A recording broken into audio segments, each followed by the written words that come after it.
አርእስተ ዜና በኦሮሚያ ክልልም ሆነ በተለያዩ አካባቢዎች ተከስተው ለነበሩ የጸጥታ ችግሮች የፖለቲካ ሽግግሩ ተፈጥሯዊ ባህሪ አንዱ መነሻ ነው አሉ ጠቅላይ ሚኒስትር አብይ አህመድ።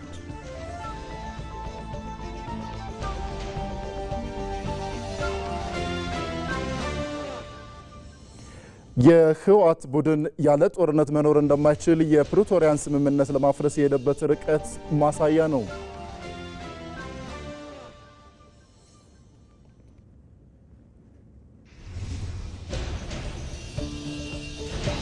ሀገራዊ ምክክር እኔ ብቻ ልደመጥ የሚልን አመለካከት በማጥበብ የጋራ መግባባት በመፍጠር ረገድ ትልቅ በር ከፍቷል።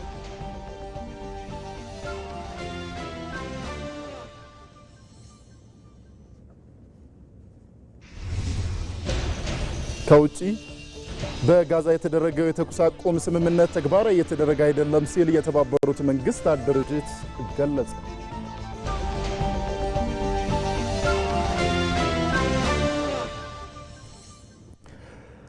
ጤና ይስጥልን እንደምን ውላችኋል የተወደዳችሁ ተመልካቾች። ይህ የኢትዮጵያ ቴሌቪዥን ነው። ከቀኑ 7 ሰዓት ሆኗል። የሰዓቱን ዜናዎች ወደ እናንተ ማድረስ እንጀምራለን። ዜናዎችን ወደ እናንተ እያደረስኩ ደግሞ አብዮት ይግዛው ከመላይ ስርጭትና ስቱዲዮ ባለሙያዎች ጋር በመሆን አብራችሁ ቆያለሁ። እስከ ዝግጅታችን ፍጻሜ ድረስ አብራችሁ እንድትቆዩ ግብዣችን ነው። ወደ ቀዳሚው ጉዳይ እንለፍ። ህወሓት ከትላንት እስከ ዛሬ ከጦርነት አስተሳሰብ መውጣት የተሳነው ቡድን ነው። ቡድኑ ያለ ጦርነት መኖር እንደማይችል የፕሪቶሪያን ስምምነት ለማፍረስ የሄደበት ርቀት ማሳያ ነው። ቡድኑ በፖለቲካ ታሪኩ ከጦርነት አዙሪት ለምን መውጣት ተሳነው? የሙሉ ግርማ ትንታኔ ምላሽ አለው። በግጥሞቹና በዜማዎቹ ሳይቀር ትውልድን ለጥይት እርሳስ እንደተፈጠረ አድርጎ በመሳል ለእልቂት ማዘጋጀትና ተስፋን ማጨለም ተክኖበታል። ጥቂት ሊቃኖች ህልውናቸውን የመሰረቱት ትውልድን መስዋዕት እንዲከፍል በማድረግ ነው። አንድን ህዝብ በስጋት እንዲሸበብና በጦርነት ስነ ልቦና መኮትኮት ቡድኑ ህልውናን አስጠብቆ ለመቀጠል እንደ ስልታዊ መሳሪያም ሲጠቀምበት ቆይቷል። ግማሽ ምዕት ዓመታት በላይ ያስቆጠረው የህወሓት ቡድን በትጥቅ ትግል እንደመወለዱ ሁሉ በ50 ዓመታት ጉዞ ከጦርነት አስተሳሰብ ከሽፍታነት ባህሪ ሳይፋታ ቆይቷል። ለእርሱ ጦርነት በቀን መቁጠሪያ ላይ ተጀምሮ የሚያበቃ ድርጊት ሳይሆን ለዓመታት የተገነባ የህይወትና የአስተሳሰብ መዋቅሩ ነው። ቡድኑ ጦርነት የመኖርና የመቀጠል ብቸኛ አማራጭ አድርጎት ነው። ህወሓት ከልጅነቱ ጀምሮ 51 ዓመት ጦርነት ነው የሚፈልገው። ህወሓት ሁሉ ጊዜ ሰላም አድርጎ አያውቅም።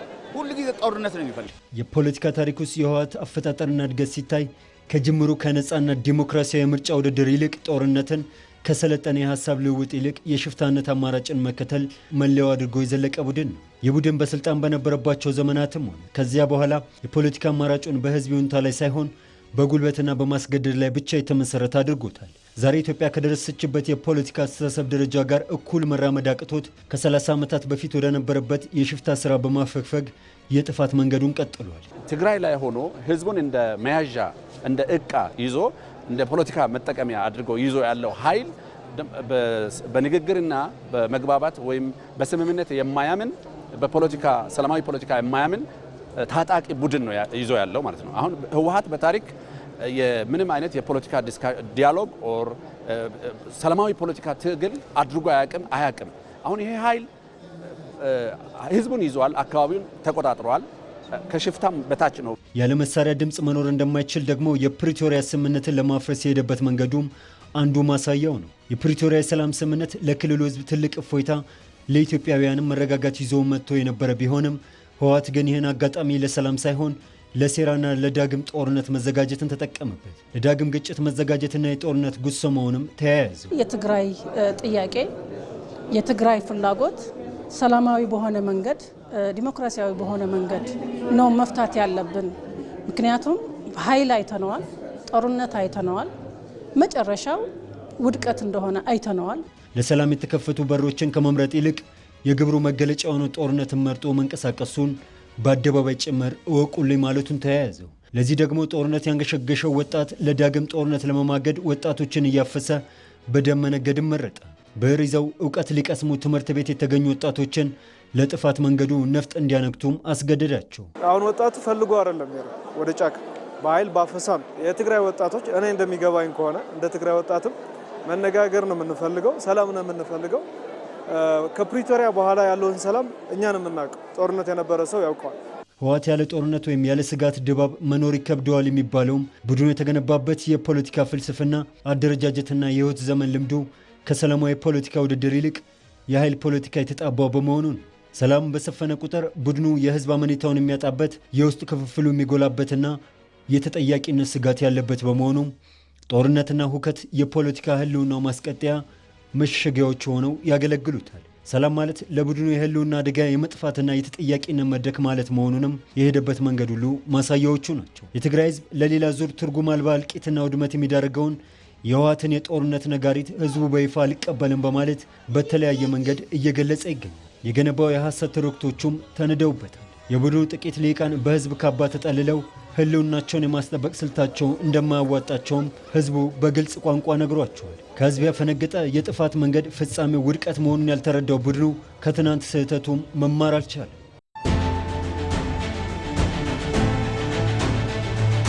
ስሜ ዳንኤል ወርዶፋ ደጋጎ ነው።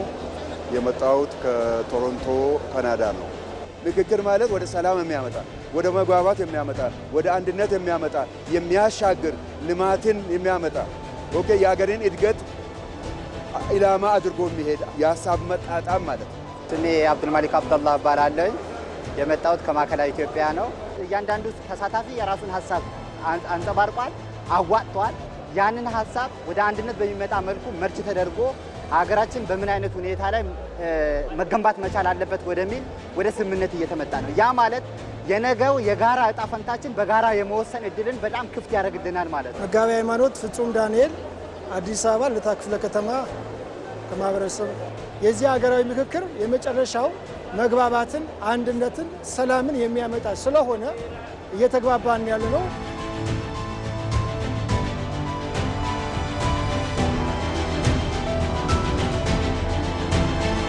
ስሜ ጀሚላ አብደላ እባላለሁ። የመጣሁት ከኢትዮጵያ አካል ጉዳተኞች ማህበራት ፌዴሬሽን አዲስ አበባ። ያው ትንሿ ኢትዮጵያ እዚህ ውስጥ ነው የምትገኘው። በቃ ሌሎቹ ባሉበትም ቢሆኑ ትንሿ ደግሞ እዚህ ነች። ሁሉም የራሱን አጀንዳ ይዞ እየተወያየበት ነው። በጣም ጥሩ ነው። እኔ ከጫካ ገብቶ ምናምን ከመዋጋት እንዲህ በአፍ ተነጋግሮ ችግርን መፍታት ጥሩ ነው ብዬ አስባለሁ። አንድ የሆነች ኢትዮጵያን ለመገንባት በሚደረገው ሂደት ላይ በጣም ትልቅ ውጤት ሊያመጣ የሚችል ሀሳቦች ፈልቀዋል። ያንን መነሻ ባደረገ መልኩ እያንዳንዱ ተሳታፊ የራሱን ሀሳብ በግልጽነት እያዋጣ ነው የመጣውና ይህ መሆኑ በሀገር ግንባታ ላይ በጣም ትልቅ ፋይዳ አለው ብዬ ነው ማስበው።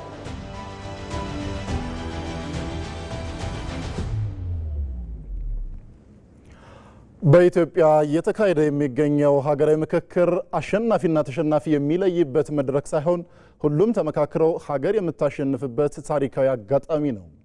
በሂደቱ ተሳታፊ የሆኑ ተመካካሪዎች የራስን ሀሳብ በግልጽ ከማቅረብ ባለፈ የሌሎችን እይታ በማዳመጥ ሀገርን ወደሚያድን ወርቃማ ሀሳብ እንዲመጡ ማስቻል የጉባኤው ስኬት ነው። ወንዶሰን አፈወርቅ በዝርዝር ተመልክቶታል። ኢትዮጵያ በታሪኳ በርካታ ውጣ ውረዶችን አሳልፋለች።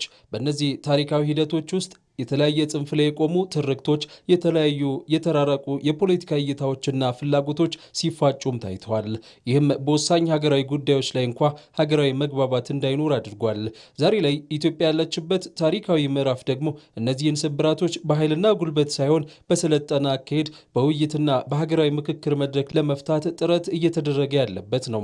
ታዲያ ዓለማችን ላይ ከዚህ ቀደም በተካሄዱ ሀገራዊ ምክክር መድረኮች በተለይም በታሪክና በፖለቲካ እይታዎች መካከል ሰፊ ልዩነቶች በሚታዩበት መድረክ ትልቁ ፈተና የሀሳብ እጦት ሳይሆን የቀረቡትን ልዩ ሀሳቦች ወደ አንድ አዎንታዊ ውጤት መቀየር አለመቻል ነው። ሀገራዊ ምክክር የአንድ ወገን የበላይነት ብቻ የሚወሰንበት መድረክ አይደለም። መድረኩ አሸናፊና ተሸናፊ የሚለይበት የፍልሚያ ሜዳም አይደለም። ይልቁንም የሚጠበቀው ሰጥቶ በመቀበልና ለጋራ ውሳኔ መንገድ በመክፈት ሀገርን ወደሚያድን ወርቃማ አማካይ የመድረስ ጥበብ ነው። ይሄ ምክክር ነው። ውድድርም አይደለም፣ ድርድርም ፉክክርም አይደለም። ስለዚህ ምክክር ነው።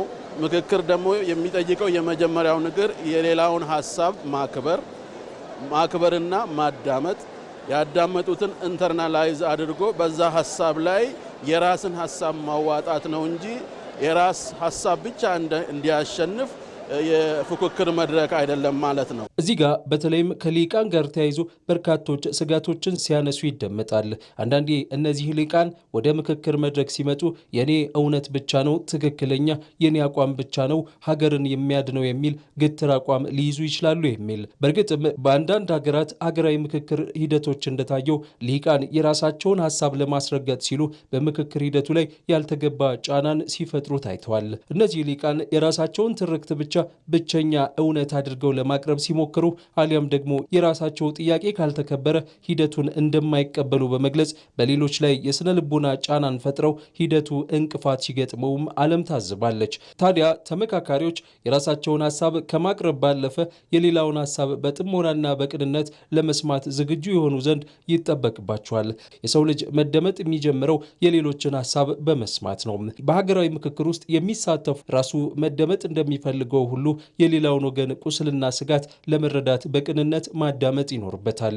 ስለ ሌላው ወገን አስቀድሞ የያዘውን አሉታዊ እይታም ወደ ጎን በመተው ሳያቋርጡና ሳይነቅፉ እስከ መጨረሻውም ማዳመጥ ይገባል።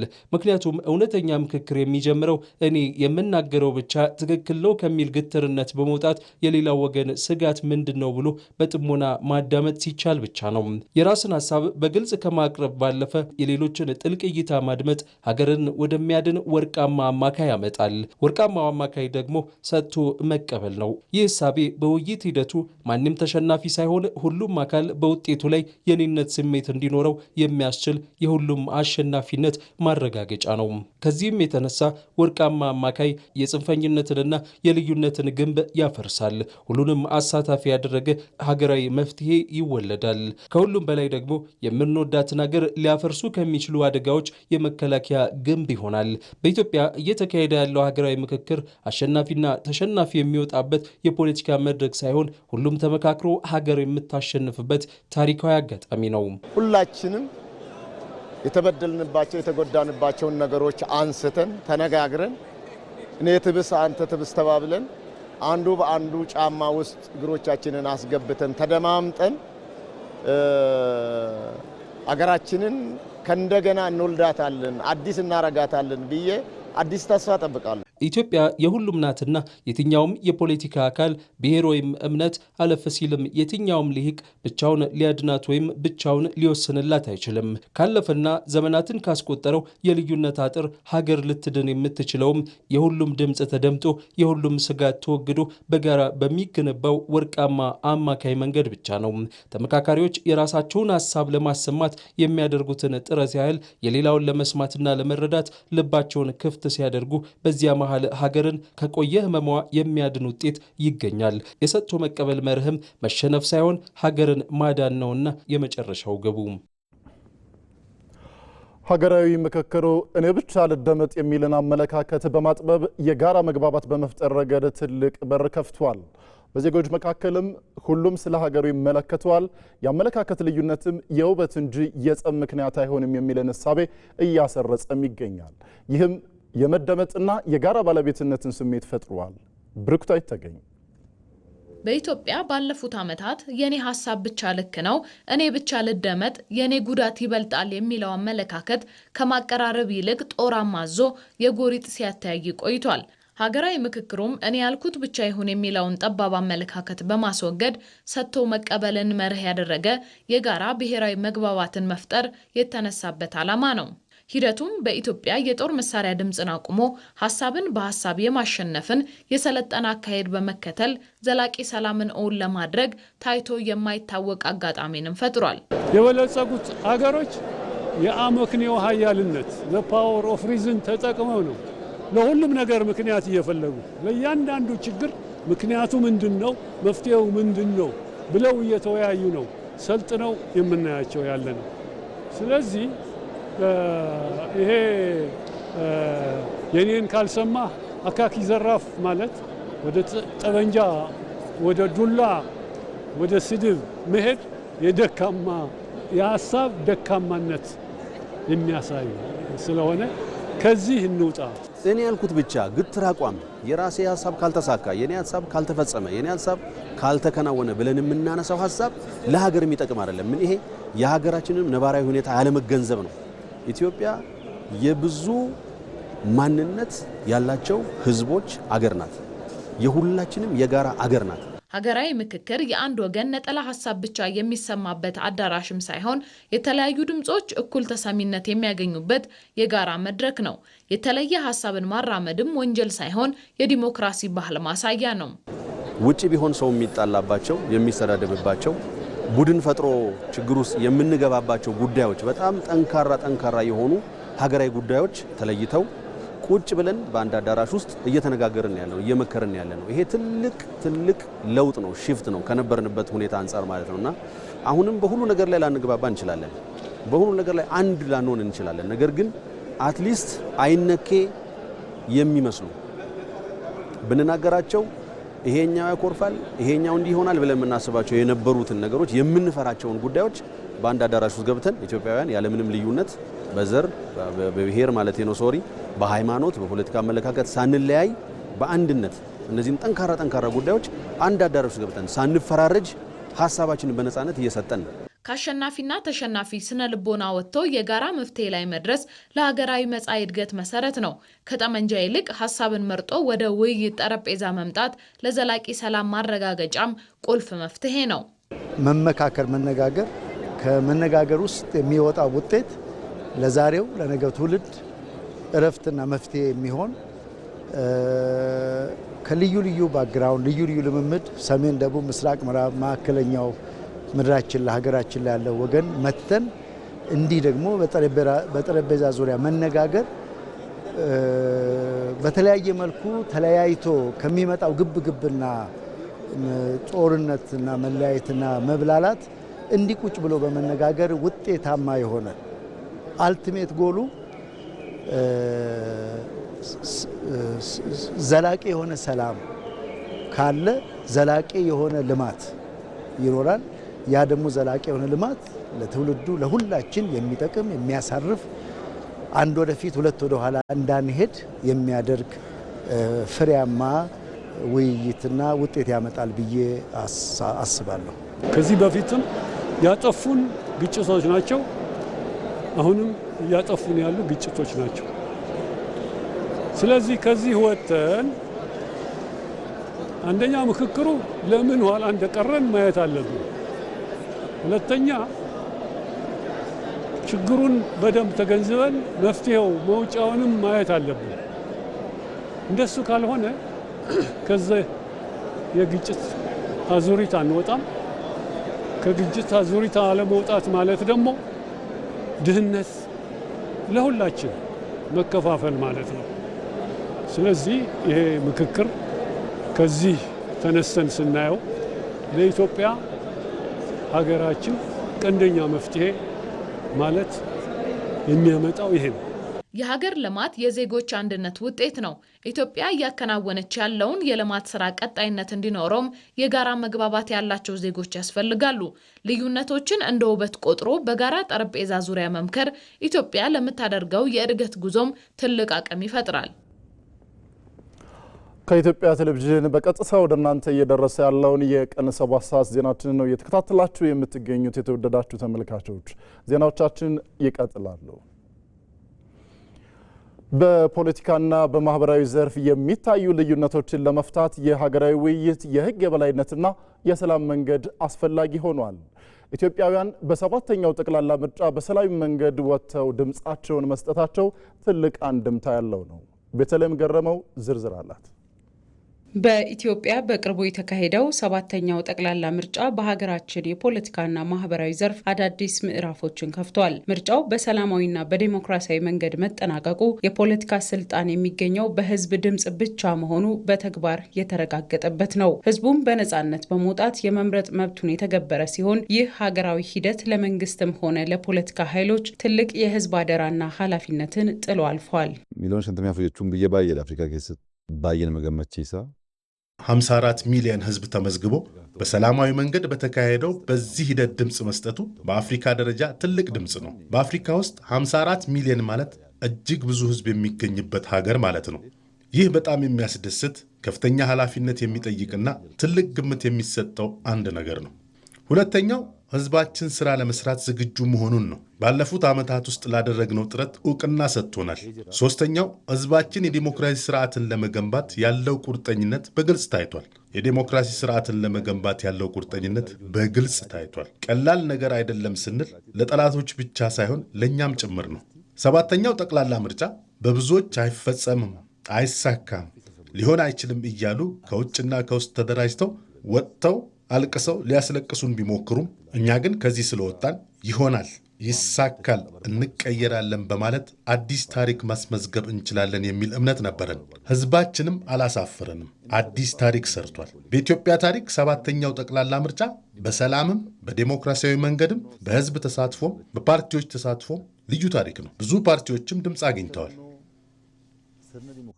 በምርጫው የህዝብን ድምጽ በማግኘት አብላጫ ወንበር ያሸነፈው ብልጽግና ፓርቲ አዲስ መንግስት ለመመስረት ዝግጅቱን አጠናቋል። ኢትዮጵያውያን የሚመሰረተው አዲስ መንግስት የተጀመሩ ሀገራዊ ስኬቶችን እንደሚያስቀጥልና ያልተመለሱ ጥያቄዎችን እንደሚፈታ ተስፋ አድርገዋል። የአዲሱ መንግስት ዋነኛ ትኩረትም የተከማቹ ሀገራዊና ማህበራዊ ችግሮችን መፍታት ይሆናል። በተለይም ህዝባዊ ውይይቶችን በማጠናከር የህግ የበላይነትን በማስከበርና ዘላቂ ሰላምን በማረጋገጥ የህዝቡን ህይወት የሚያሻሽሉ አበይት ስራዎች ከአዲሱ መንግስት የሚጠበቁ ናቸው።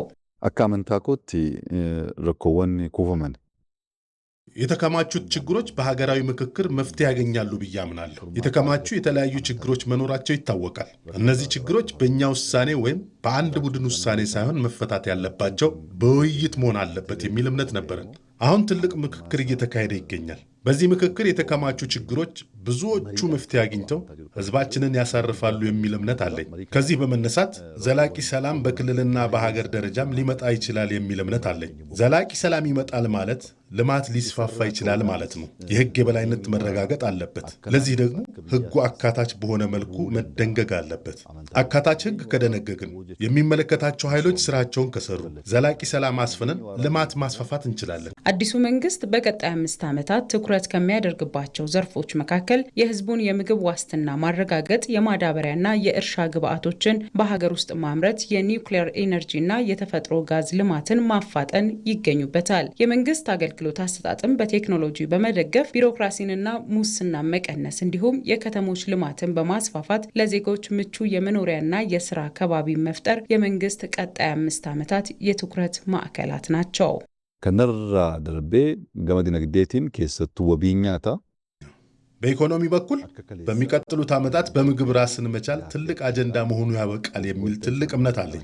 ከዚህ ውጭ በዚህ ምርጫ ከተላለፉ መልእክቶች አንዱ አገልግሎትን ማፋጠንና ሌብነትን ማጥፋት ነው። ይህንን ለማሳካት ደግሞ በተለይ ቴክኖሎጂ በማስፋፋት ብዙ ስራዎችን እንሰራለን። ከዚህ ውጭ በቀጣይ 5 ዓመታት ትልልቅ ስራዎች ይሰራሉ። ለአብነትም ኢትዮጵያ ለመጀመሪያ ጊዜ ከኒውክሌር ኤነርጂ ለማመንጨት እንድትችል ታቅዶ ኢንስቲትዩት ተቋቁሞ እየተሰራ ነው። በአንድ በኩል በጣም ትልቅ ሀሳብ ነው። በአፍሪካ በኢትዮጵያም ትልቅ ታሪክ ነው። ታስቦ የሚቀር ሳይሆን ይፈጸማል። ማዳበሪያ በሀገር ውስጥ ማምረት ጀምረናል። የመጀመሪያው ምዕራፍ የተፈጥሮ ጋዝ የማምረት ስራ ተጀምሯል። ከሁሉም ነገር በላይ በቢሾፍቱ እየተገነባ የሚገኘው አውሮፕላን ማረፊያ የሀገራችንን ኢኮኖሚ ይለውጣል። ሰባተኛው ጠቅላላ ምርጫ የኢትዮጵያ ሕዝብ ለዲሞክራሲና ለሰላም ያለውን ቁርጠኝነት ያሳየበት ሲሆን አዲሱ መንግስትም ይህንን የሕዝብ እምነት መሰረት በማድረግ ሀገራችንን ወደ ተሻለ የልማትና የእድገት ደረጃ የማሸጋገር ትልቅ ኃላፊነት ተጥሎበታል። ሰባተኛው ጠቅላላ ምርጫ በኢትዮጵያ የፖለቲካ ታሪክ ውስጥ የዲሞክራሲ ባህልን ለማሳደግና የህዝብን ውሳኔ የመጨረሻ የስልጣን ምንጭ የማድረግ አቅም ማሳያ ነው። ህዝቡ በሰላማዊ መንገድ በመውጣት ድምፁን መስጠቱ ለሀገር መረጋጋትና ለቀና ስርዓት እንዲሁም ለጸና ሰላም ያለውን ቁርጠኝነት ያሳየ ሲሆን ይህም ለተመራጮች ግልጽና ከባድ አደራን የጣለ ነው። በመደመር መንግስት እሳቤ በሁሉም ለሁሉም የተገነባች ኢትዮጵያ ነው ለማድረግ እየተሰራ ነው። በዚህ ውስጥም የኦሮሞ ህዝብ ከሌሎች ኢትዮጵያውያን ወገኖቹ ጋር በመሆን ለሀገር እድገትና ብልጽግና የራሱን ድርሻ እየተወጣ ነው። ጌታቸው ባልቻ ዝርዝር አዘጋጅተዋል። ያለፈውን በጎ ውርስ ጠብቆ ማቆየት፣ ስህተቶችን ማረምና የዛሬን አቅም አስተባብሮ ወደፊት መራመድ የመደመር ፍልስፍና ዋነኛ ማጠንጠኛ ነው። ልዩነቶቻችን የድክመት ሳይሆን የጥንካሬ ምንጭ እንዲሆኑ ከግጭትና መለያየት ይልቅ በትብብር ሀገርን በመገንባት ኢኮኖሚያዊና ማህበራዊ ፍትህንና እውነተኛ ብልጽግናን ማረጋገጥም የመደመር እሳቤ መሰረቱን አድርጓል። ኢትዮጵያ ብዙ ማንነቶች ድርና ማግ ሆነው በብዙ ፈተናዎች መሃል ጸንታ እንድትቆይ ያደረጓት ሀገር ነች። በዚህ ውስጥ ሀገር በቀል እውቀቶች ትልቅ ቦታ አላቸው። የመደመር እሳቤም በዋናነት ከኦሮሞ ሕዝብ ባህልና እሴት የሚመነጭ ነው። ኢዳሙን መዲሳ አዳመኬኝ ስነገዳ የመደመር ምንጩ ባህላችን ነው። የገዳ ስርዓትን በመዋቅር ደረጃ የገዳ ስርዓትን መነሻ አድርገን ወስደናል። ሽምግልናን፣ ደቦን የገዳ ስርዓትን መነሻ ያደርጋል። መነሻው ባህላችንና ማንነታችን ነው። ከባዕድ የወሰድነው አይደለም። ሁለተኛው የኦሮሞ ብሔርተኝነት ይሄድበት የነበረውን የጥፋት መንገድ የለወጠ ነው። የኦሮሞ ብሔርተኝነት ሲገነባ የነበረው ማልቀስ፣ ማስለቀስ፣ መካድ፣ ራስን ማሳነስ፣ ወደ ጎን መገፋትና ራስን ማግለል ነበር። ይህ ምን ማለት ነው? የኦሮሞ ድርጊት ሁሉ ጉድለት ኖሮበት ጉድለቱንም አይሞላም፣ ይክዳል። ይህ ትክክል አይደለም። ከትክክለኛ እይታ የሚመነጭ አይደለም። ብሔርተኝነት ወደፊት አቅጣጫውን አድርጎ ለነገው ትውልድ ተስፋ ከማሰብ በፊት የሚመነጭ አይደለም። ሁለተኛው የኦሮሞ ታጋይ ለመባል ብዙ ሰዎች የሚያለቅሱና የሚያስለቅሱ ናቸው። እውነት ነው፣ ኦሮሞ ተጎድቷል፣ ተበድሏል። ነገር ግን እኔ አላስለቅስም። የእኔ ሥራ የተዘረፈውን ኦሮሞ፣ የተጨቆነውን ኦሮሞ ታጋሽ ማድረግ ነው። ተደራጅ ብዬ ወደ ድል ማድረስ ነው። ተቀጥረው የሚያስለቅሱ አሉ። የፖለቲካ አመራር ግን ስራው ህዝቡን ከቀውስ ውስጥ፣ ከዚያ ገደል ውስጥ፣ ከዚያ መከራ ውስጥ፣ ከዚያ ኋላ ቀርነት ውስጥ፣ ከዚያ ድንቁርና ውስጥ አውጥቶ ወደፊት ማራመድ ነው። መደመር ይህንን ነው ያመጣው።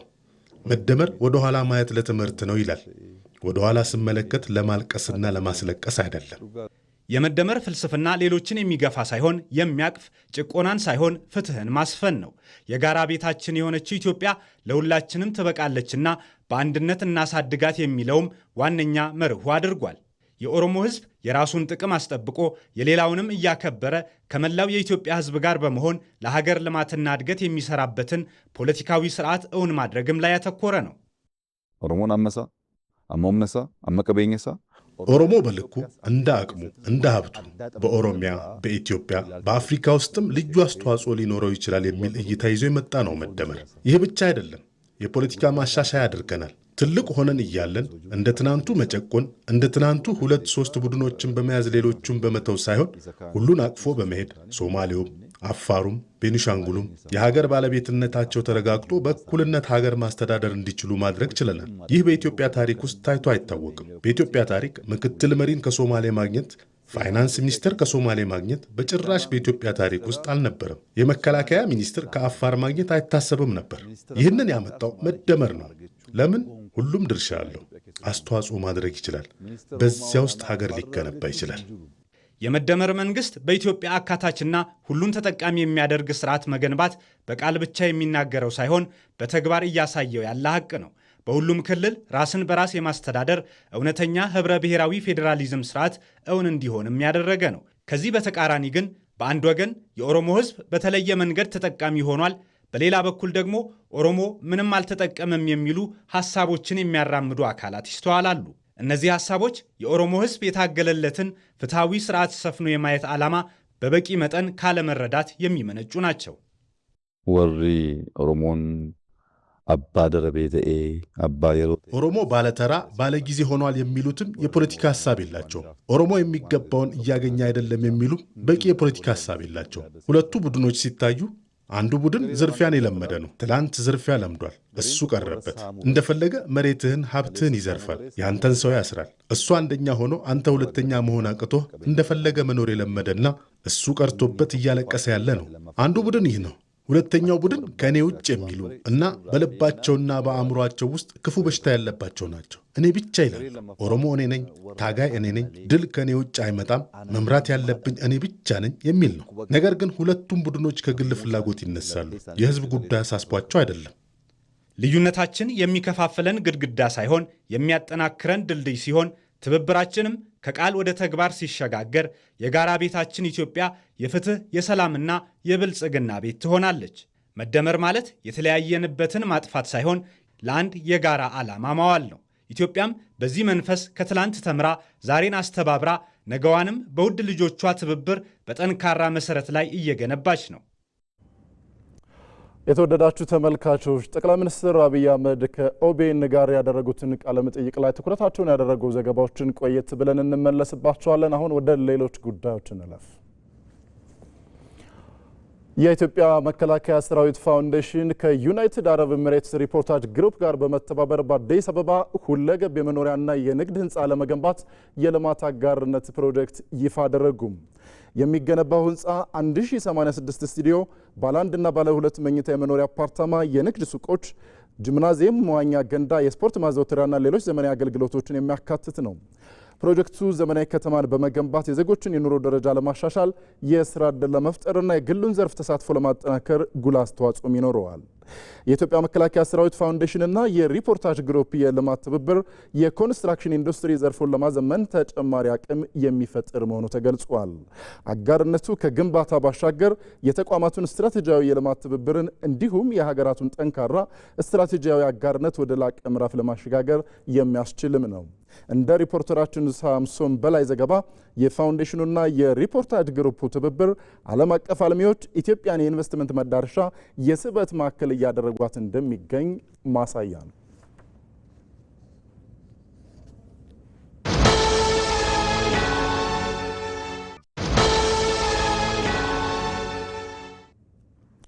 ይህ የኢትዮጵያ ቴሌቪዥን ነው። እንቀጥላለን። ጤና ሚኒስቴር ከ35 ሚሊዮን ብር በላይ በሆነ ወጪ የክረምት በጎ ፈቃድ ስራዎችን እያከናወነ ነው። የጤና ሚኒስትር ዶክተር መቅደስ ዳባ በባህር ዳር ከተማ የአረጋውያንን ቤትና የትምህርት ቤት ግንባታን አስጀምረዋል። ራሂል ፍሬው የጤና ሚኒስትር ዶክተር መቅደስ ዳባ በሚኒስቴር መስሪያ ቤቱ የበጀት ድጋፍ የሚከወኑ ልዩ ልዩ የበጎ ፈቃድ ስራዎችን በባህር ዳር ከተማ አስጀምረዋል። በከተማው ቁልቋል ሜዳ ትምህርት ቤት በመገኘት የቅድመ መደበኛ ትምህርት ክፍል ግንባታ መሰረት ድንጋይ ያስቀመጡት ሚኒስትሯ በዚሁ መርሃ ግብር ለ500 ተማሪዎች የትምህርት ቁሳቁስ ድጋፍ አድርገዋል። የ5 አረጋውያንን ቤት በአዲስ የማስገንባትን ስራም አስጀምረዋል። በዚህ በክረምት በጎ ፈቃድ አገልግሎት በጤናው ዘርፍ ብዙ ስራዎች ይሰራሉ። ነጻ የጤና ሕክምና ይሰራል። በአገር አቀፍ ደረጃ ከ20 ሚሊዮን በላይ ለሚሆኑ ዜጎች የነጻ የጤና ሕክምና አገልግሎቶችን እንሰጣለን። ይሄ እንግዲህ ሁሉም ክልሎች ላይ ያሉ ስራዎችን አንድ ላይ ደምረን ነው። ከዛ በተጨማሪ ደግሞ እንዲህ በትምህርት ቤቶች እንዲሁም ደግሞ የቤቶች እድሳት ብዙ ስራዎች ይሰራሉ። በሁሉም ቦታዎች በጤና ሚኒስቴር በተጠሪ ተቋማታችን በጋራ በመሆን የምንሰራቸው ስራዎች ናቸው። ሌላኛው እንግዲህ በተለይ ደግሞ የቤቶች እድሳት እጃጠር ለሆኑ ወገኖቻችን አብረን ሆነን በጋራ ሆነን የምንሰራቸው ስራዎች አሉ። በጎነት ለኢትዮጵያ ከፍታ በሚል መሪ ቃል የሚካሄደው የክረምት በጎ ፈቃድ አገልግሎት ለድሃ ተኮር ተግባራት ትኩረት የተሰጠበት ነው። የጤና ሚኒስትሯ ዶክተር መቅደስ ዳባ እንደገለጹት በጤናው መስክ ከ35 ሚሊዮን ብር በላይ በጀት የተመደበላቸው የክረምት የበጎ ፈቃድ ስራዎች በመላ ሀገሪቱ እየተከናወኑ ነው። በአረንጓዴ አሻራ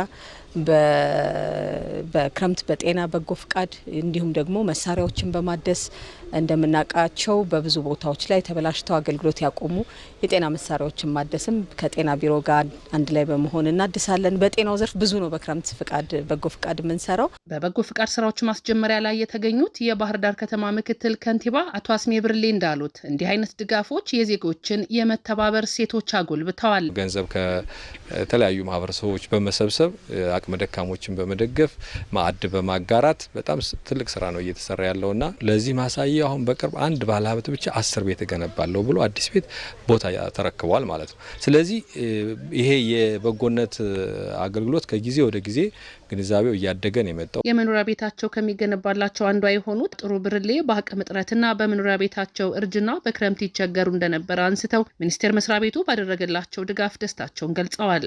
አፈሰሳ አንዳንድ እንትን ውሃ ነው ወጥቼ መደፋ ውስጡን ተው አይታችሁታል። ብዙ ውሃ ነው መደፋ እና እኔ ደረቅ ላይ እንትን ማለቴ በጣም ደስተኛ ነው መሆን ደስ ይለኛል። እንደዚህ ደህና ቦታ ላይ መቀመጤ ደህና ቦታ ደረቅ ቦታ ላይ መቀመጤ መተኛቴ ደስ ይለኛል። ጤና ሚኒስቴር በመላ ሀገሪቱ በበጎ ፈቃድ አገልግሎት ከ20 ሚሊዮን በላይ የሚሆኑ ዜጎችን የነጻ ሕክምና ተጠቃሚ አድርጓል። ለኢቲቪ ራሄል ፍሬው ባህር ዳር። የአቪዬሽን ዘርፉ እድገት ለሀገር ኢኮኖሚ ለቱሪዝምና ለንግድ እንቅስቃሴ ያለው ሚና ከፍተኛ ነው። በተለይም የአየር መንገድ መሰረተ ልማቶችን ማስፋፋትና ማዘመን የዜጎችን እንግልት ከመቀነስ ባለፈ ለሀገራዊ ኢኮኖሚ እድገት ትልቅ አቅም ይፈጥራል። ከሰሞኑ በጠቅላይ ሚኒስትር አብይ አህመድ ተመርቆ ለአገልግሎት ክፍት የሆነው የባህር ዳር ደጃዝማች በላይ ዘለቀ ዓለም አቀፍ አውሮፕላን ማረፊያ የመንገደኞች ማስተናገጃ ተርሚናልም የዚሁ ታላቅ ጥረት ማሳያ ነው። ተርሚናሉ ከቦሌ ዓለም አቀፍ አውሮፕላን ማረፊያ ቀጥሎ በሀገራችን ሁለተኛው ግዙፍ የመንገደኞች ማስተናገጃ ሆኖ እየተገነባ ሲሆን ዘመናዊና ደረጃውን የጠበቀ የአገልግሎት አሰጣጥ ስርዓትን ያካተተ ነው። ሪፖርተራችን አሸናፊ እንዳለ በስፍራው ተገኝቶ ምልከታ አድርጓል። ቀጥሎ ይቀርባል።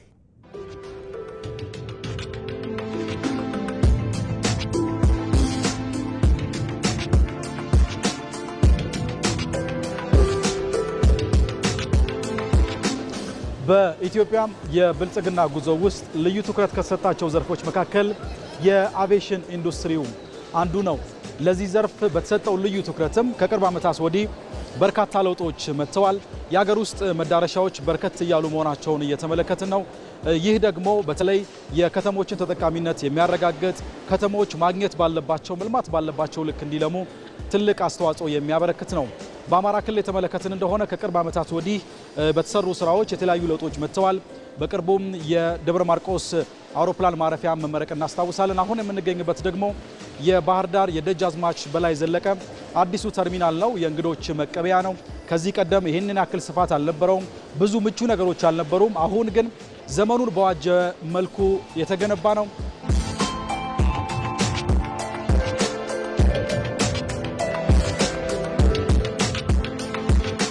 ከአዲስ አበባ ከቦሌ ዓለም አቀፍ አውሮፕላን ማረፊያ ቀጥሎ ሁለተኛው ትልቁ የእንግዶች መቀበያ መሆን የሚያስችለውን አቅም የያዘ ሆኗል። ይህ እንግዲህ በተለይ ከቅርብ ዓመታት ወዲህ በባህር ዳር ከተማ የተለያዩ ስራዎች እየተከናወኑ ነው የሚገኙት። እነዚህ ስራዎችን ህብረተሰቡ እንዲመለከታቸው ከተማዋም ደግሞ በተሰራው ስራ ልክ ተጠቃሚ እንድትሆን በማድረግ ውስጥ ትልቅ አበርክቶ ነው የሚኖረው። ይህ ደግሞ አዲስ ተርሚናል የተሻለ ውበቷን እንድትገልጥ የሚያደርግ ውበቷን እንዲያሳይ ትልቅ አበርክቶ የሚኖረው ነው። ከዚህ ጀምሮ ማንኛውም መንገደኛ በሚያልፍበት ሁኔታ ውስጥ የከተማዋን ውበት እየተመለከተ ነው የሚሄደው። እዚህ እኛ በተዘዋወረ በተመለከትንበት ውስጥ ራሱ የከተማዋን ውበት ማሳየት በሚችል ልምላሜዋን ማሳየት የሚችል ድባብን እንዲፈጠር ተደርጎ የተሰራ ነው። ስለዚህ እነዚህ ያሉ ስራዎች በአንድ አካባቢ ላይ ብቻ የተገደቡ አይደለም። ኢትዮጵያ ቀደም ብዬ እንዳነሳሁት በተለያዩ አካባቢዎች ላይ እየተሰሩ ያሉ ስራዎች የከተሞችን ውበት እየገለጹ የመጡ ተደራሽነታቸውን ደግሞ እንዲሁ የሚያሰፉ መሆን ችለዋል። ስለዚህ እነዚህ አጠቃላይ ስራዎች ደግሞ ኢትዮጵያ በእርግጥም ወደፊቷ ወይም የፊቷ የተሻለ መሆኑንና የብልጽግና ጉዞዋ በጥሩ መስመር ላይ እንደሚገኝ ያሳያል። የአፋር ክልል ምክር ቤት 6ኛ ዙር 5ኛ ዓመት የሥራ ዘመን 10ኛ መደበኛ ጉባኤውን ማካሄድ ጀምረዋል። የክልሉ ርዕሰ መስተዳድር አወል አርባ የ2018 በጀት ዓመት አፈጻጸም ሪፖርት ለምክር ቤቱ አቅርበዋል። በሪፖርታቸው ላይ ህገወጥ የሰዎች ዝውውር በመከላከል ዙሪያ የተሰሩ ስራዎች፣ በአጎራባች ክልሎች ህዝባዊ ውይይቶችን በማድረግ መልካም ግንኙነትን በመፍጠር ረገድ የነበረውን ሚናና በአጠቃላይ በክልሉ ማህበራዊ፣ ኢኮኖሚያዊና በሰላም ዙሪያ የተሰሩ ስራዎች ላይ ሰፊ ማብራሪያ ሰጥተዋል። ጉባኤውን ያስጀመሩት የክልሉ ምክር ቤት ዋና አፈ ጉባኤ ወይዘሮ አሲያ ከማል እንዳሉት ምክር ቤቱ በህዝብ የተሰጠውን አደራ በመወጣት የህብረተሰብ ማህበራዊና ኢኮኖሚያዊ ተጠቃሚነትን የሚያሳድጉ ተግባራት አከናውኗል። ዘገባው ያሊ አህመድ ነው።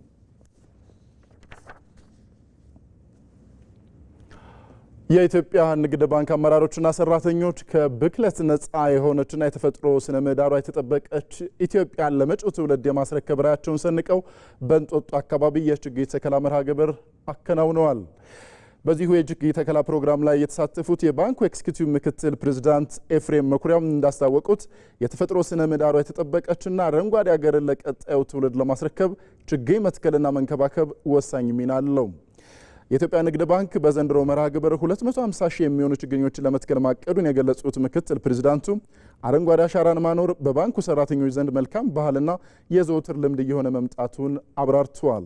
የኢትዮጵያ ንግድ ባንክ በቀጣይም ከችግኝ ተከላው መርሃ ግብር ባለፈ በሌሎች ሀገራዊ ልማት ስራዎች ላይ የሚያደርገውን ተሳትፎ አጠናክሮ እንደሚቀጥል አረጋግጧል። ዘገባው የሪፖርተራችን ማህሪ አለሙ ነው።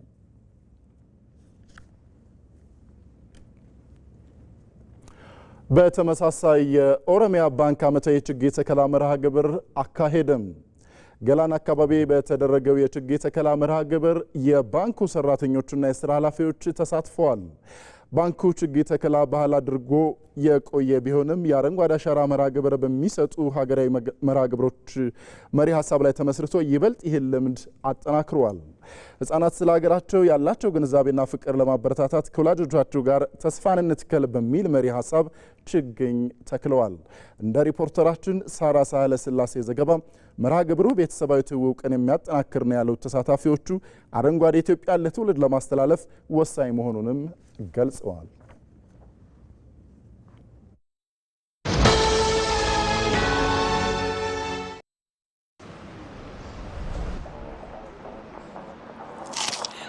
ስሙ የዛሬ ጋባዣችን ቴሌብር የሌለው ሰው ወይኔ በላቸው። ዛሬማ ልበላም ይዞ የፈጠነ ቴሌብር ለወርድ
መጠራጠራችሁ እኮ ነው የሚገርመው። ቴሌብርም አለ። ቴሌብር ስንጀምር እንዲህ ነን። ቴሌብር ከፕሌይ ስቶር ወይም ከአፕ ስቶር የፈጠነ አውርደን የቴሌብር አገልግሎት ስናስጀምር እንዲሁም የፈጠነ ክፍያችንን ስንፈጽም እንዲህ ነን። ቴሌብር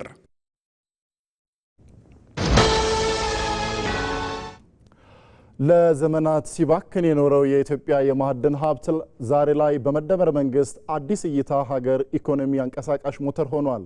ከአምስት የኢኮኖሚ እድገት ምሰሶች አንዱ የሆነው የማዕድን ዘርፉ ከነበረበት ችግር ወጥቶ ምን ያህል ተጨባጭ ውጤት እያሳየ ነው? ማህሌት ታደለ በዝርዝር ታስቃኛለች።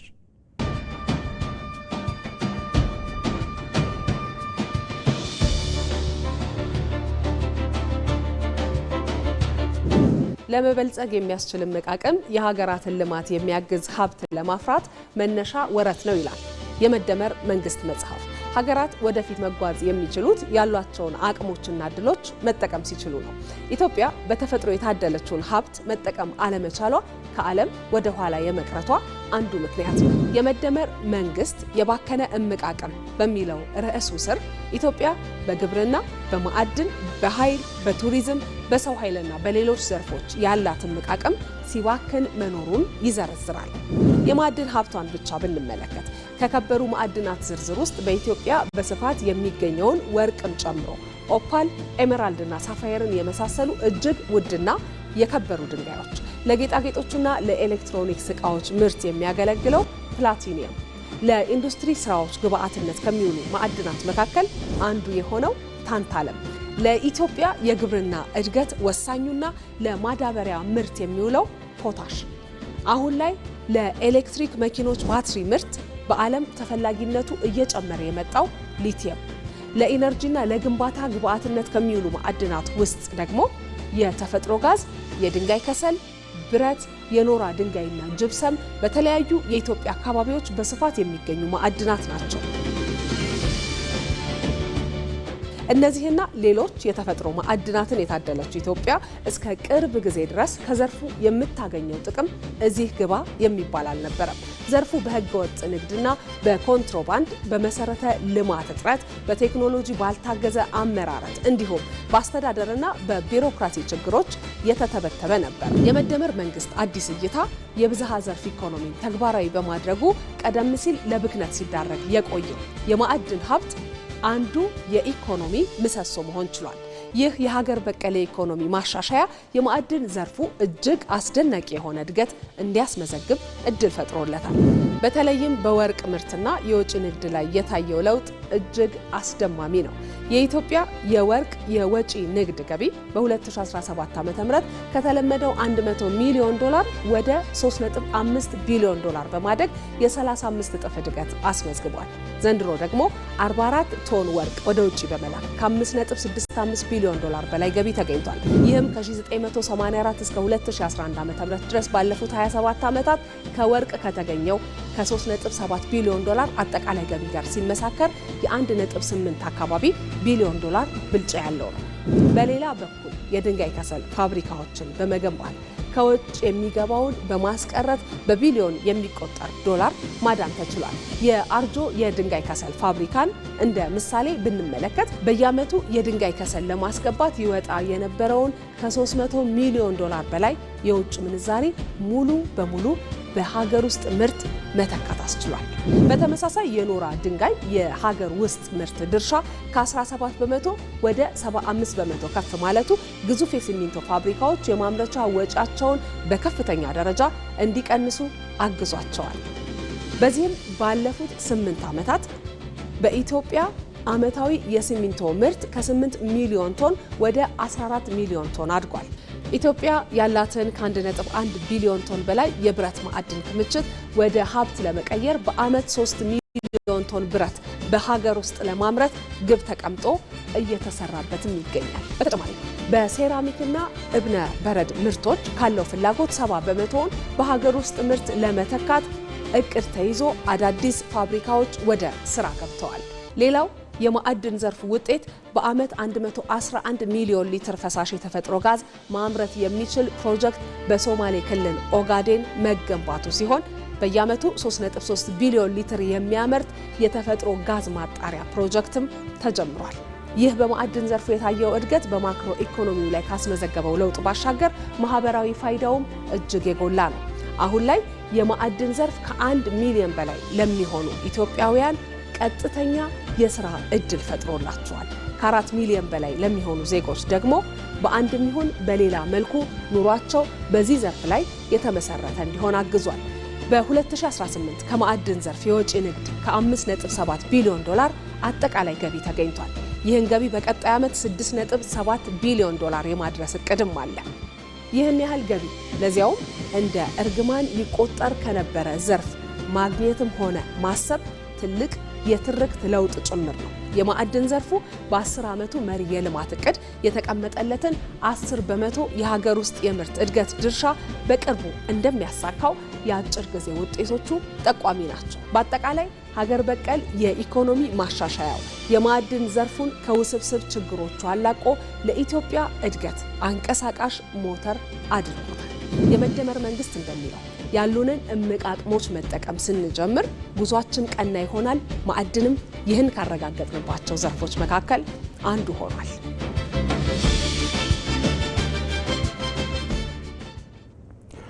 የምስራቅ ጎጃም ዞን አርሶ አደሮች ስንዴን በስፋት ለማምረት በኩታ ገጠም የዘር ስራቸውን አጠናክረው ቀጥለዋል። በዞኑ በተያዘው የመኸር ወቅት 11.9 ሚሊዮን ኩንታል የስንዴ ሰብል ለማምረትም እየተሰራ ነው። ሳሙኤል ወርቃየው በዝርዝር ተመልክቶታል።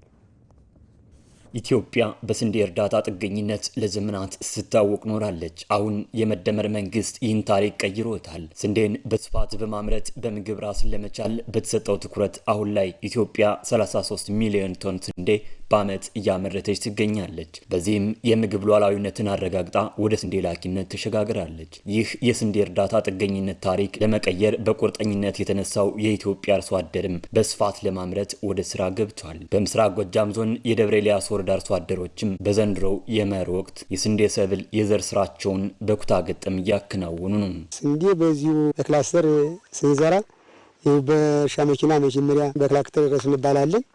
ከዛ ትላትሎቹ ይጠፋሉ። የበጋ የታረሰ ይባላል። ያን እናርሳለን። ሁለተኛም ደግሞ ምርጥ ዘር በደንብ እየተጠቀመ ነው ያለ። ሁሉም የሚታይ አሁን ዛሬ ተቀጥሮ ነው፣ ግብርናን ቀጥሮት ነው በዚህ ቦታ እንድትገኙ ተብለን ተነጋግረን የዛሬውን ቀን የሆነ በዚህ ጉዳይ ነው። መንግስትም በጣም እየገደፈን ነው፣ እኛም በጣም እየሰራን ነው። የመደመር መንግስት ስንዴን በስፋትና ምርት ብሎ በቁርጠኝነት ሲነሳ ምርትና ምርታማነትን የሚያሳድጉ የተለያዩ አሰራሮችን ዘርግቷል። ከእነዚህም ውስጥ እንደ ኮምባይነር፣ ትራክተርና የመሳሰሉ የእርሻ መሳሪያዎችን ለአርሶ አደሩ ተደራሽ ማድረግ እንዲሁም ኩታ ገጠም አመራረትን ማስፋት ተጠቃሽ ናቸው። እነዚህ ተደራሽ በመሆናቸው የአርሶ አደሮች የማምረት አቅም አድጓል። ይህንን እርሻውን ያሳረሰው በትራክተር ነው እና በጣም ለውጥ አለው። ስራችንን በጣም ይገድፈናል። በጣም ለውጥ አለው። የኛ በትራክተር ማሳረስና መዝራት በጣም ለውጥ አለው። ክላስተርማ አሁንም እንደዚሁ የተመረጠ ኃላፊያችን አለ በዚህ ውስጥ እና እሱ ሲነግረን በዚህ ቀን በሽታ እንዳይከሰት መርጫ ይህን ቀን እንርጭ፣ ይህን ቀን ተወያይተን መቱን እንድንረጭ እየተባለ በአሁኑ ሰዓት ወደ ኋላ የሚቀረውንም እየረዳን ነው ያለን። በጣም ምርጥ ጭማሪ ነው። በጣም ጥቅም አለው። በጣም ምርጥ በጣም አለው። ብዛት አለው። በጣም ውጤቱ በጣም የተለየ ነው። ምስራቅ ጎጃም ዞን ለሰብል ልማት የተመቸና ሁሉንም ሰብሎች ለማልማት የሚያስችል ምቹ የሆነ የአየር ጸባይ ያለው ነው። በተያዘው የመኸር ወቅትም ከ669,000 ሄክታር በላይ መሬት በተለያዩ ሰብሎች ይለማል። በዚህም 26.8 ሚሊዮን ኩንታል ለማምረት እየተሰራ ነው። ከዚህም ውስጥ 11.9 ሚሊዮን ኩንታሉ የስንዴ ሰብል ነው። የስንዴ ልማትን በመኸር እና በበጋ ስንዴ አንዱ የመንግስታችን የኢኒሼቲቭ በመሆኑ እንደዚሁም በመኸር ከ236,000 ሄክታር በላይ በስንዴ ለመሸፈን በእቅድ ተይዞ ወደ ስራ የገባን መሆኑ ይታወቃል። ከዚህም 11.99 ሚሊዮን ኩንታል በላይ ምርት ለማምረት ታቅዷል። የግብርናውን ዘርፍ በማዘመን የምግብ ዋስትናን ለማረጋገጥ የኢንዱስትሪ ግብዓት የሚሆኑ እንዲሁም ለወጭ ንግድ የሚውሉ ሰብሎችን በስፋት ለማምረትም በትኩረት እየተሰራ ነው።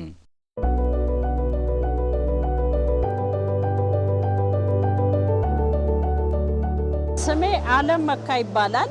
የመጣሁት ከማዕከላዊ ኢትዮጵያ ክልል ምሁር አክሊል ወረዳ ነው። ቀበሌ ኤቸነ ቀበሌ ይባላል። ስለዚህ እኔ አርሶ አደር ነኝ። በምክክር ብዙ ነገር ይገኛል፣ ብዙ ችግር ይፈታል። ስለዚህ በመነጋገራችን በመመካከራችን ብዙ በጣም ከባድ ናቸው የተባሉት ተነጋግረን እየፈታናቸው ነው ያሉት።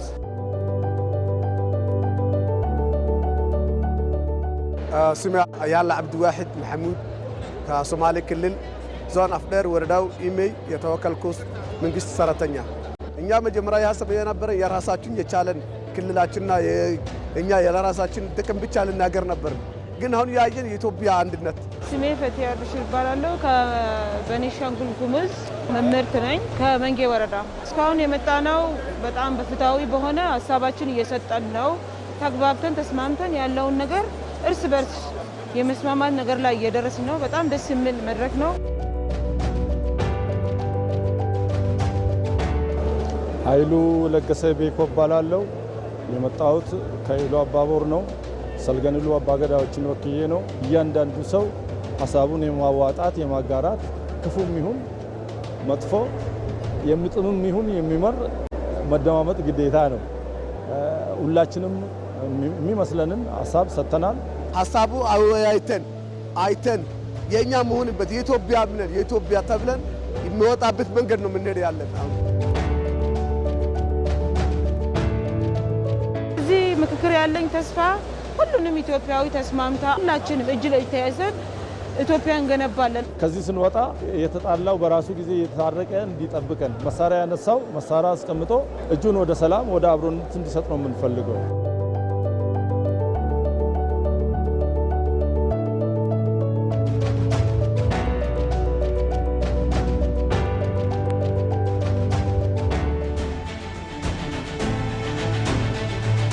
ስሜ ዳንኤል ወርዶፋ ደጋጎ ነው።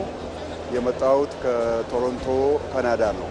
ምክክር ማለት ወደ ሰላም የሚያመጣ ወደ መግባባት የሚያመጣ ወደ አንድነት የሚያመጣ የሚያሻግር ልማትን የሚያመጣ የሀገርን እድገት ኢላማ አድርጎ የሚሄድ የሀሳብ መጣጣም ማለት ነው። ስሜ አብዱልማሊክ አብደላህ እባላለሁ።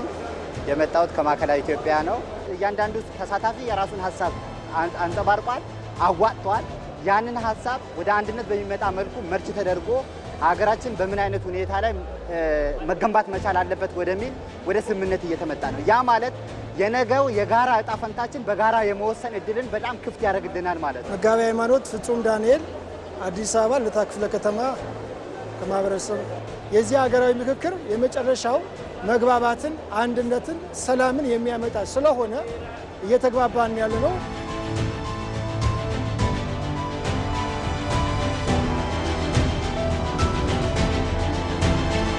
ስሜ ጀሚል አብደላ እባላለሁ። የመጣሁት ከኢትዮጵያ አካል ጉዳተኞች ማህበራት ፌዴሬሽን አዲስ አበባ። ያው ትንሿ ኢትዮጵያ እዚህ ውስጥ ነው የምትገኘው። በቃ ሌሎቹ ባሉበትም ቢሆኑ ትንሿ ደግሞ እዚህ ነች። ሁሉም የራሱን አጀንዳ ይዞ እየተወያየበት ነው። በጣም ጥሩ ነው። እኔ ከጫካ ገብቶ ምናምን ከመዋጋት እንዲህ በአፍ ተነጋግሮ ችግርን መፍታት መፍታት ጥሩ ነው ብዬ አስባለሁ። አንድ የሆነች ኢትዮጵያን ለመገንባት በሚደረገው ሂደት ላይ በጣም ትልቅ ውጤት ሊያመጣ የሚችል ሀሳቦች ፈልቀዋል። ያንን መነሻ ባደረገ መልኩ እያንዳንዱ ተሳታፊ የራሱን ሀሳብ በግልጽነት እያዋጣ ነው የመጣውና ይህ መሆኑ በሀገር ግንባታ ላይ በጣም ትልቅ ፋይዳ አለው ብዬ ነው ማስበው።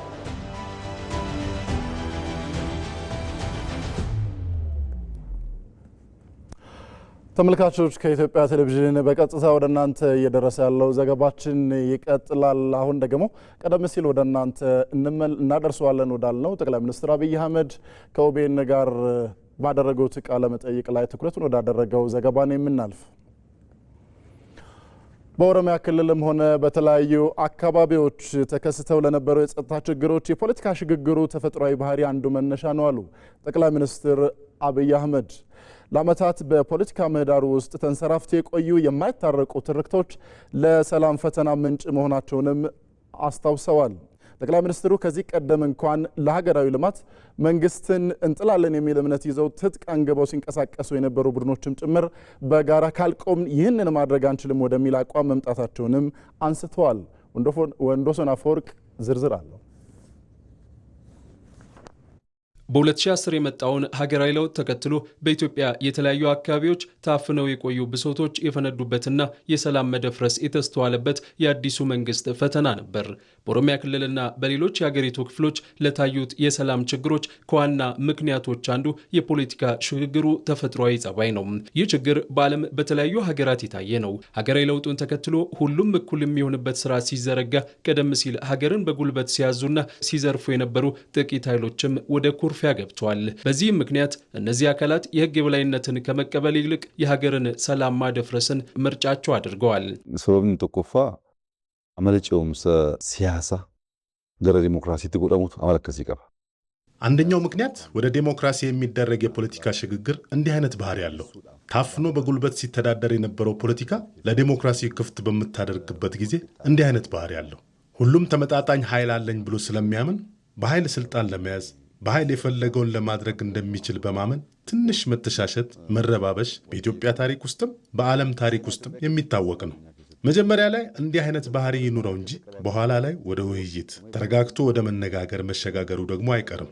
ሁለተኛው የስልጣን ማዕከል ለውጥ ነው። የስልጣን ማዕከል ለውጥ ስንል ትናንት ሲገዛን ከነበረው ጥቂት ቡድን ወደ ሁሉን አቀፍ ሁሉንም ማሳተፍ ሲሸጋገር ፍላጎት ይገፋፋል። ያ ትናንት ሲገዛ የነበረ ጥቂት ቡድን ሁሉንም ነገር ተቆጣጥሮ ሁሉንም ዘርፎ ሁሉንም ይዞ እኔ ነኝ የምገዛው እኔ ነኝ እንደፈለግኩ የማደርገው ብሎ እያመነ የነበረው እንደዚህማ አይቻልም፣ ሁሉንም አሳትፈህ ነው እንጂ አንተ አንደኛ ሆነ ሌላው ሁለተኛ ሆኖ አንተ አባት ሆነ ሌላው አጋር ተብሎ ሁለተኛ ተብሎ እንደዚያማ አይሆንም። ሁሉም ብሔር ብሔረሰቦች በእኩልነት ዴሞክራሲ መገንባት አለባቸው ስትል የሚፈጠር ችግር አለ። ምክንያቱም ትርፍ ስለሆነ ትርፍ ነው የቀረው። የኦሮሞ መሬትን እንደፈለግከው መዝረፍ ሲቀር ያ ትርፍ ሲነካ ሰው ዝም ብሎ የህግ የበላይነትን አክብሮ ይኖራል ማለት አይደለም። ይህ በሂደት እየተሰበረ እየተስተካከለ ይሄዳል እንጂ። ለዓመታት በሀገሪቱ የፖለቲካ ምህዳር ውስጥ ተንሰራፍተው የቆዩትና አሁንም ያልተቋጩት የማይታረቁ ትርክቶች ለሰላሙ መደፍረስ ሌላኛው ዋነኛ ምክንያቶች ናቸው። የኢትዮጵያ የፖለቲካ ልሂቃን በሁለት ተቃራኒ ጽንፎች ላይ ተሰልፈው ይገኛሉ። የሀገሪቱን ብዝሃነት ችላ በማለት ወይም በማንኳሰስ አንድ አይነትነትን የሚያቀነቅን ወገን በአንድ ወገን፣ የጋራ ታሪክንና እሴቶችን ሙሉ በሙሉ በማፍረስ እስከ መገንጠል የሚደርስ የብሔርተኝነት አጀንዳን የሚያቀነቅነው ደግሞ በሌላ ወገን በመቆም መካከለኛ ቦታ በማጣት እርስ በርስ ሲጋጩና ህዝብን ሲያቆራቁሱ መቆየታቸው ለሀገሪቱ ሰላም ችግር ትልቅ አስተዋጽኦ አድርጓል።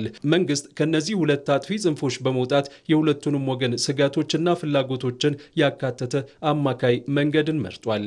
ሴነስ አራረሙ እንደነኝቱ ኢትዮጵያ ከስቱሪ ሴነስ ናራሚ ጋፈስንገ ቶኮ ፌዲንሳ ካዮንሳ አመሊሳ ጎስቶኬድ።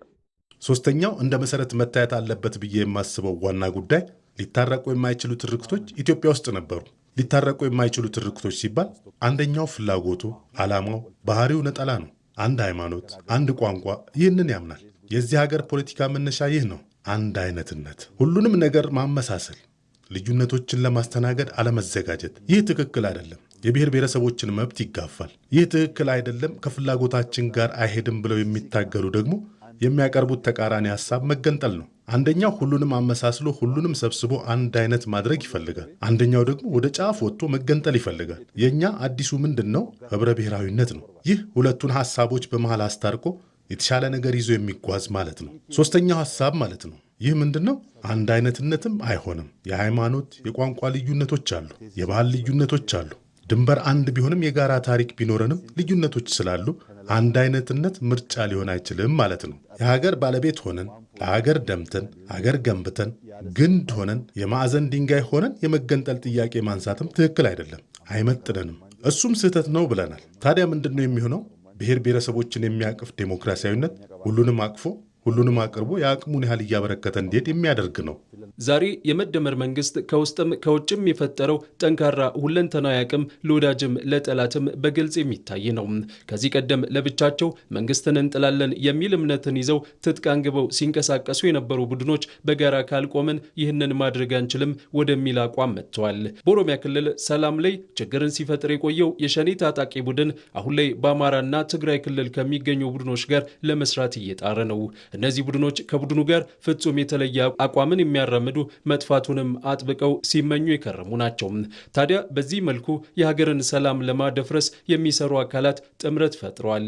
በእርግጥ ጥምረታቸው አይሰምርም። መንግስት አሁንም ቢሆን ግን ለሰላም ያለውን ጽኑ አቋም እንደያዘ ነውና ሸኔን ከኑ ቆመቱ ሁምኒኩን ሃሪሮ ሰባሰብ ለሚወጅን ጎዴ ሸኔ የሚተቸን ይህ ኃይል ከብሔር ብሔረሰቦች ጋር ትብብር በመፍጠር የኦሮሞን ጥያቄ ረስቶና ክዶ ረስቶ በራሱ ስልጣን ይዟል የሚል ነው። ስለዚህ ለዚህ መፍትሄ ምንድነው? ታግዬ ተዋግቼ አሸንፌ ያልኩትን ድል ማምጣት እችላለሁ ብሎ ያምን ነበር። ዛሬስ ብቻዬን አልችልም። እነዛ ሲጠላቸው ሲወቅሳቸው ከነበሩ ቡድኖች ጋር ትናንት ከገዙኝ ካሰሩኝ ቡድኖች ጋር ትብብር ካልፈጠርኩ ይህንን መንግስት አልችልም ብሎ አምኗል። አምኖ ምን አደረገ?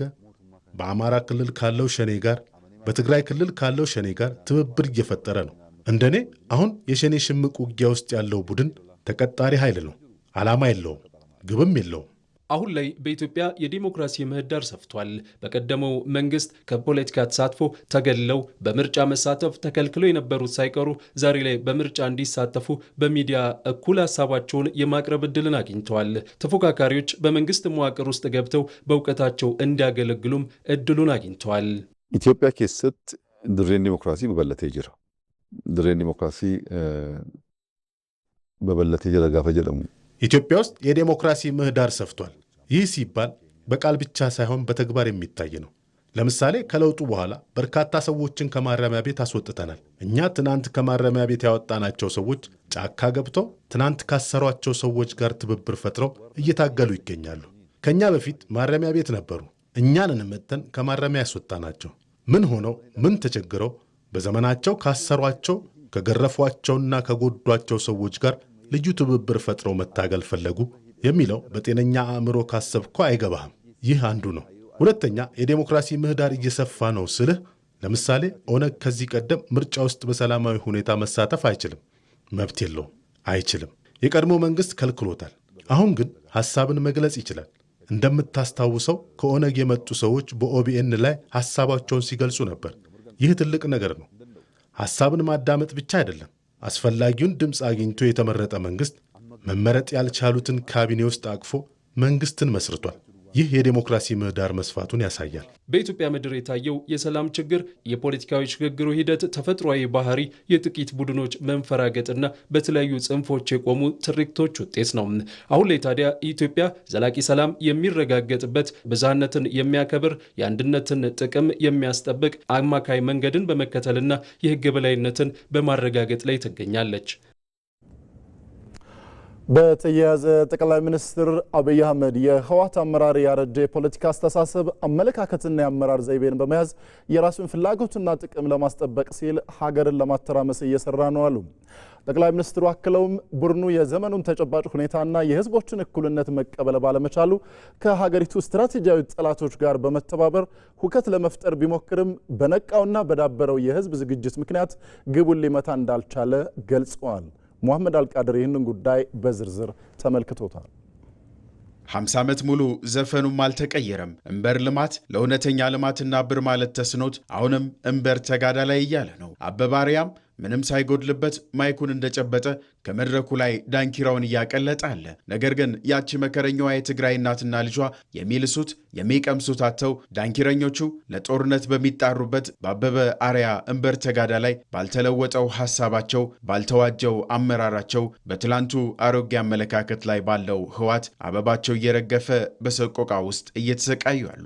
እዚህ ላይ ጠቅላይ ሚኒስትር አብይ አህመድ ህዋትን ይጠይቃሉ። 50 ዓመት ሙሉ የነፃ አውጪ ነኝ ብሎ ራሱን ያልቀየረ ደግሞም 27 ዓመት ራሱ ሲመራ የነፃ አውጪ ሆኖ የቀጠለ ራሱን ከራሱ ነፃ ለማውጣት መንበሩ ላይ የከረመ የተቃርኖ ጉዞው እስከየት ነው እያሉ ይጠይቃሉ። የህዋት ጉዞ ወደፊት መራመድን አይሆንለትም። የጦርነት ዘዴውም የአመራር ስርዓቱም በተቀየረው ዓለም ውስጥ ሆኖ እዛው በ1960ዎቹ ሐሳቡ ላይ ፍንክች አላለም።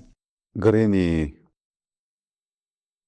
ወያኔ ትግራይ ከሰት በትግራይ ውስጥ ችግር ለመፍጠር እየተንቀሳቀሰ ያለው የወያኔ ቡድን አሮጌ የፖለቲካ ሐሳብ፣ አሮጌ አመራር፣ አሮጌ አመለካከት ያለው ነው። በትናንትናው አመለካከት፣ በትናንትናው አስተሳሰብ፣ በትናንትናው አካሄድ አንድ ዘዴ ሳይቀይር ፍላጎትና ጥቅሙን የህዝቡን ሳይሆን የራሱን ፍላጎትና ጥቅም እንደ ትናንቱ ማስቀጠል ይፈልጋል። አሮጌ ሐሳብ ስለሆነ መሳካት አይችልም። ለምሳሌ በ1980ዎቹ ህዝባችን እንደ ዛሬው ሳይነቃቃ፣ እንደ ዛሬው ነገሮችን ሳያገናዝብ፣ እንደ ዛሬው ሳይደራጅ ሰዎች አንደኛ መሪ ሆነው እኛ ደጋፊና አጋዥ ሆነን አንደኝነታቸውን ተቀብለን ለሁለተኛነትም ብቁ አይደላችሁም ተብለን አብረን ተጉዘን ድላቸውን አስጠብቀንላቸዋል። ለዝርፊያቸው አመቻችተናል። ኦሮሞ ትናንት የነበረበት ቦታ ነው ያለው። ብሔር ብሔረሰቦች ትናንት የነበሩበት ቦታ ናቸው። ሶማሌው፣ አፋሩ ትናንት የነበሩበት ቦታ ናቸው። ይህ ይሆናል አሁን? አሮጌ ሐሳብ፣ አሮጌ አመራር ስልህ ይህ ቡድን ከ50 ዓመት በፊት የትግራይ ነጻነት ብሎ ታግሏል። በወቅቱ ህዝብን ለማንቃት ለማደራጀት ለመረጠው ዓላማ ነው ብንል እንኳን አሸንፎ መንግስት ሆኖ 27 ዓመታት አገር ከመራ በኋላ ስሙን መቀየር አልቻለም። የኢትዮጵያ መንግስት ሆኖ ለትግራይ ነጻነት እና ሉዓላዊነት እታገላለሁ ይላል። ከዚህ ከሄደ በኋላ ይህንኑ ነው የሚያደርገው። ከወቅታዊ ሐሳብ፣ ከወቅታዊ ሁኔታ፣ ከዓለም ሁኔታ ጋር ለመቀየር ዝግጁ አይደለም። በራሱ መቆም የማይሆንለት ይህ ኃይል አዛዥና አናዛዥነቱ እኩልነትን አይፈቅድለትም። አብሮ መጠቀምንም እንዳይችልበት አድርጎታል። ይህ ሐሳቡ ግን ራሱን የማስተዳደር ዕድል አግኝቶም አልተላቀቀውም። ዛሬም እንደ ትላንቱ ነው ፍላጎቱ። ህገወጡ ህዋት ትላንት በሌሎች ታዝሎ የመጣበት መንገድና የዛሬ አካሄዱ ያው ናቸው። የትላንቷ ኢትዮጵያ ግን ዛሬ የለችም። ኢትዮጵያ ዛሬ በትላንቱ ባረጁ ሐሳቦች የማትረበሽ ይልቁንም ለዓመታት ሲመዘበሩ የነበሩ ሀብቶቿን በአንድ ዓመት ብቻ እየመለሰች ያለች ሀገር ሆናለች። ታዲያ ህዋት ስለምን ሰላምን ጠላ? ለምንስ ፈራው ቢባል ጠቅላይ ሚኒስትር አብይ አህመድ እንደሚሉት ምላሹ ተጠያቂነትን የመሸሽ ይሆናል። ነሞኒ ገሬ ከነገርጋራ ጅረን ከሌስ ይህንን ቡድን እየደገፉ ያሉ አካላት ትናንትም ህወሓት ደርግን አሸንፎ ስልጣን ሲይዝ የደገፉት ናቸው። ስልጣን ሲይዝ ራሱን ችሎ ሳይሆን በሌሎች ተደግፎ ነው። በወቅቱ መንግስት በሌሎች ጉዳዮች ተወጥሮ ነበር። የገንዘብ ድጋፍ አልነበረውም። ህወሓት ተደግፎ እንጂ ራሱን ችሎ አልነበረም። አሁንም ተደግፎ የሆነ ነገር ማድረግ የሚችሉ ይመስላቸዋል። የዚያ ዘመን ኤርትራን የደገፉ ሀገራት አሁን አሉ። በወቅቱ ሰዎችን ሲደግፉ የነበሩ የኢትዮጵያ ስትራቴጂካዊ ጠላቶች አሁን የሚያደርጉት ድጋፍ ከኢትዮጵያ አቅም ጋር ይጣጣማል? የፈለገ ሰው መደገፍ ይችላል። ነገር ግን ፍላጎታችንንና ጥቅማችንን ራሳችንን ለመጠበቅ መብታችንን ለማስጠበቅ መብታችን መጣስ የሚችል ኃይል የለም። ህወሓት በሌሎች ተደግፎ መረበሽ ይፈልጋል። ምክንያቱም ሰላም ካለ ተጠያቂነት አለ። ለምሳሌ ወርቅ በዚያ ዘመን ኤክስፖርት ያደረግነው $5.6 ቢሊዮን ነው። በ27 ዓመት ወያኔ ሲገዛ ደግሞ 3.6 ቢሊዮን ነበር። ይህ ማለት ምን ማለት ነው? ወርቁ እየተዘረፈ ነበር ማለት ነው። ገቢው ስልጣን ላይ በነበረበት ወቅት ከ27 ዓመታት በኋላ 200 ቢሊዮን ገደማ ነበር እንደ ሀገር ሲገባ የነበረው። አሁን ገቢያችን 1.5 ትሪሊዮን ነው። ይህን ከቀድሞው ጋር ስናነጻጽረው ሀገር እየተጠቀመች አልነበረም ማለት ነው። አሁንም ህወሓት የፈጠራቸው ችግሮች አልተፈቱም። ሰላም ጠሎች ጋር አብሮ ሀገር ለማተራመስ ይፈልጋል። ይህ ግን አሮጌ ሐሳብ ደግሞም ድልን የማያስገኝ ነው ሲሉ ጠቅላይ ሚኒስትር አብይ አህመድ ይገልጹታል።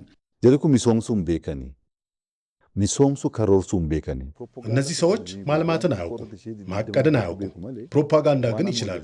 አሁን እየተሰራ ያለውን ነገር ለምሳሌ አዲስ አበባ ከተማ ላይ እየሰራ ነውን ህወሓት እንዲሰራ 50 ዓመት ብትሰጠው መናገር እንጂ አፈር ነክቶ አገር መቀየር አይችልም።